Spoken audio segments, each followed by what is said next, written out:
बिस्मिल्लाहिर्रहमानिर्रहीम। अस्सलामु अलैकुम वरहमतुल्लाहि वबरकातुहू। नहमदुहु व नुसल्ली अला रसूलिहिल करीम, अम्मा बाद। ऐसी औरत की कोई नमाज कबूल नहीं होती। एक मरतबा उम्मे हमीद रज़ी अल्लाह ताला अन्हा रसूलुल्लाह सल्लल्लाहु अलैहि वआलिहि वसल्लम के पास आईं। कहती हैं, या रसूल अल्लाह सल्लल्लाहु अलैहि वआलिहि वसल्लम, मेरा जी चाहता है मैं आपके साथ नमाज पढ़ूं। सोचें कि उससे बड़ी कोई तमन्ना या उससे बड़ी कोई ख्वाहिश हो सकती है। रसूलुल्लाह सल्लल्लाहु अलैहि वसल्लम की इमामत में नमाज पढ़ने का मौका मिल जाए, उससे बड़ा कोई खुश नसीब हो सकता है। अच्छा, जरा आगे की बात भी जरा गौर से सुनिएगा। आप सल्लल्लाहु अलैहि वसल्लम ने फरमाया, मैं जानता हूं कि तुम मेरे साथ नमाज पढ़ने को पसंद करती हो, लेकिन मैं क्या कहना चाह रहा हूं जरा गौर से सुनना।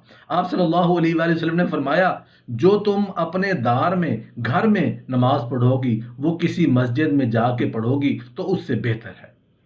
आप सल्लल्लाहु अलैहि वसल्लम ने फरमाया, छुप के औरत जो नमाज पढ़ेगी वो सबसे बेहतर नमाज होगी। उम्मे हमीद रज़ी अल्लाह ताला अन्हा ने जब ये बात सुनी तो वापस चली गई।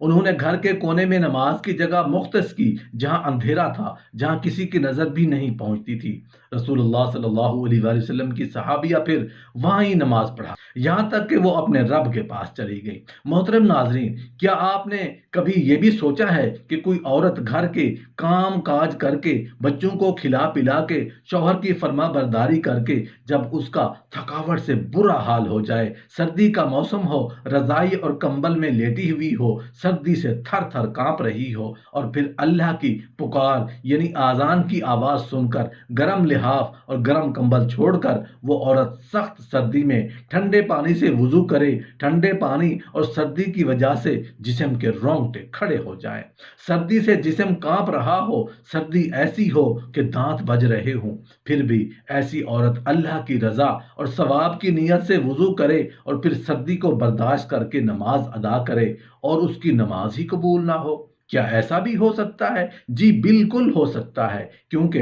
रसूलुल्लाह सल्लल्लाहु अलैहि वसल्लम ने ये बात भी बयान की थी कि जो औरत जवान हो जाए, जब तक सर पर दुपट्टा नहीं है उसकी नमाज नहीं होती। और आपने ये भी फरमाया, जो अपने बालों को नहीं ढांपती उसकी नमाज भी कबूल नहीं होती। रसूलुल्लाह सल्लल्लाहु अलैहि वसल्लम ने फरमा दिया, अगर कोई औरत खुशबू लगा के मस्जिद में जाती है और उसकी खुशबू दूर तक पहुंचती है, तो जब तक ये औरत गुस्ल नहीं कर लेती उसकी नमाज कबूल नहीं होती। इसलिए फरमाया, ऐ औरतों की जमात, तुम में से कोई मस्जिद में जाना चाहे तो खुशबू लगा के ना जाया करे। मिशकात अल मसाबी की रिवायत है, जब तक ऐसी औरत गुस्ल नहीं कर लेती उसका ये नमाज या इबादत अल्लाह के यहाँ काबिल कबूल नहीं है। खामद की नाफरमानी करने वाली औरत, हदीस के अल्फाज हैं, तीन ऐसे लोग हैं कि उनकी नमाज कबूल होना तो दूर की बात, कानों से ऊपर भी नहीं जाती। कौन से लोग हैं? गुलाम, जो मालिक की इजाजत के बगैर दौड़ गया है, वो जाके तहज्जुदें भी पढ़ेगा तो कानों से ऊपर नहीं जाती। ऐसी औरत जो अपने खामन से को नाराज करके रात गुजारती है, उसकी नमाज भी कानों के ऊपर नहीं जाती। रसूलुल्लाह सल्लल्लाहु अलैहि वसल्लम ने फरमाया, क्या मैं तुम्हें उन औरतों के बारे में ना बताऊं, कब्र से सीधा जन्नत में चली जाएंगी। सहाबा कराम ने अर्ज किया, रसूलुल्लाह सल्लल्लाहु अलैहि वसल्लम बताएं कि वो खुशकिस्मत और खुश नसीब औरतें कौन कौन सी हैं। फरमाया, ज्यादा बच्चे जनने वाली औरत, ज्यादा बच्चे पैदा करने वाली औरत मरने के बाद कब्र से सीधा जन्नत में जाएगी। फरमाया, जब शौहर नाराज हो जाए तो शौहर को राजी करने वाली औरत, शौहर को जल्द मनाने वाली औरत, जब शौहर नाराज हो जाए तो शौहर के हाथों में हाथ रखकर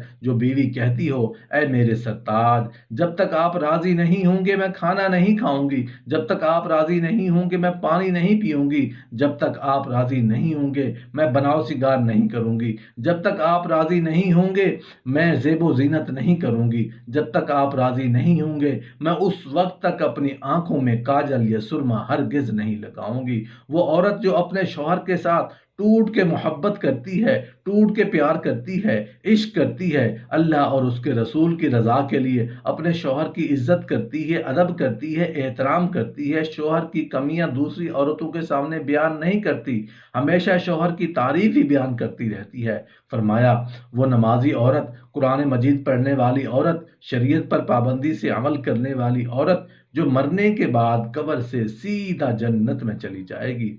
رسول اللہ صلی اللہ علیہ وآلہ وسلم نے فرمایا، عورت اللہ تعالیٰ کی بہترین مخلوق میں سے ایک مخلوق ہے۔ مرد کے لیے یہ ایک خاص نعمت ہے، انسان کے لیے یہ عورت اللہ کا احسان بھی ہے۔ اسلام نے عورت کو ایک بلند مقام دیا۔ اسلام نے عورت کو سونے چاندی زیورات اور ریشم کے استعمال کی اجازت دی ہے تاکہ عورت ان چیزوں کی مدد سے اپنے حسن کو مزید بڑھا سکے۔ رسول اللہ صلی اللہ علیہ وآلہ وسلم نے صحابہ کرام کو تاکید کرتے ہوئے یہاں تک فرمایا، میرے صحابہ، جب تم کافی عرصے بعد سفر سے واپس لوٹو تو اچانک گھر میں نہ چلے جایا کرو، بلکہ اپنی عورتوں کو اتنا موقع ضرور دو کہ وہ بن سنور کر خوبصورت ہو کر بڑے پیار اور محبت سے تمہارا استقبال کر سکیں۔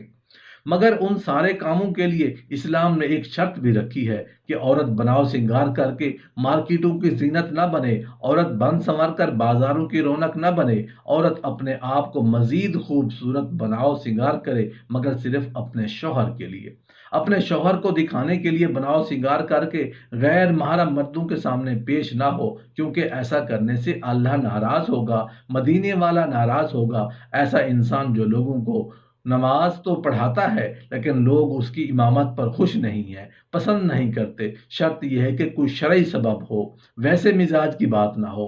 ایسا انسان اگر کسی سبب کی وجہ سے لوگ اسے پسند نہیں کرتے تو ایسے انسان کی نماز بھی کانوں سے اوپر نہیں جاتی۔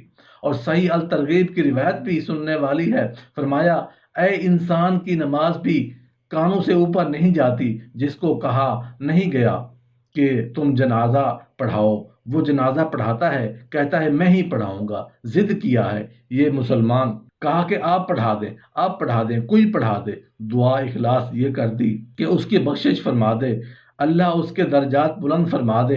یہ کوئی کریڈٹ لینے والی بات تو اس پہ کوئی جھگڑا کیا جائے، میں پڑھاؤں گا، فلاں پڑھائے گا، کسی عام مسلمان جو کلمہ گو ہے، عقیدے والا ہے، اس کے پیچھے ہم سب کی نماز ہو جاتی ہے، کوئی حرج نہیں ہے۔ اگر علم والا بھی ہے، یہ سوچے کہ نہیں ایسے ہوگا تو پڑھوں گا، تو پھر علم کا رنگ تو نہ ہوا نا۔ علم کا رنگ یہ ہے کہ میرا یہ پیارا بھائی پڑھائے گا، میں اس کے پیچھے بھی پڑھوں گا، میرا یہ پیارا بھائی پڑھائے گا، یہ بھی مسلمان ہے، میں اس کے پیچھے بھی پڑھوں گا، ہو سکتا ہے یہ دونوں مجھ سے ایک نہیں 10 گنا نہیں 100 گنا نیک ہوں، یہ تو میرا رب جانتا ہے، میں کیوں اس طرح اپنی سوچ بنائے بیٹھا ہوں کہ مجھ سے بڑا کوئی نیک نہیں۔ اللہ ذوالجلال نے ایسے نیک بندے دنیا میں رکھے ہیں، ہم نے کبھی ان سے ملاقات نہیں کی ہوگی۔ اللہ کے بڑے بڑے نیک بندے ہیں۔ امام بغوی کہا کرتے تھے، تقویٰ کی تعریفیں تو لوگ بہت کرتے ہیں، تقویٰ ایک یہ بھی ہے کہ اس وقت تک انسان صحیح متقی نہیں بنتا جب تک دوسروں کو اپنے سے اچھا نہیں سمجھتا۔ ایسا تقویٰ بھی ہمیں نصیب فرمائے۔ اللہ جل شانہ سب کو اپنی رحمت نصیب فرمائے اور سب کی عبادتیں قبول فرمائے، آمین یا رب العالمین۔